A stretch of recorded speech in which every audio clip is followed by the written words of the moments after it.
Hejsan vloggen. Det är onsdag. Och då har jag planerat att åka bada igen. Vi ska försöka komma iväg så tidigt som möjligt. Då ska vi bada några timmar och sen ska vi ta hem, fixa oss så där, så ska vi bio mysigt. Och det var faktiskt riktigt skönt att bada. Det var första gången och jag har verkligen en badkruka. Så att, ja.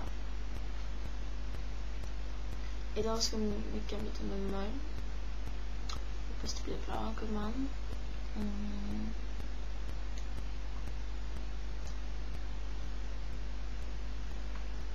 Jag ska snart ringa mycket med veckan. Se till så att den är vaken. Så att vi kommer iväg från otroligt långsamt.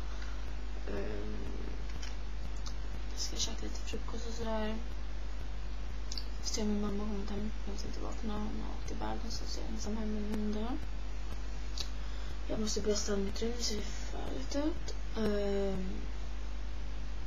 Och jag måste också fixa mig helt nyvaken. Men ibland måste man bjuda på sig själv.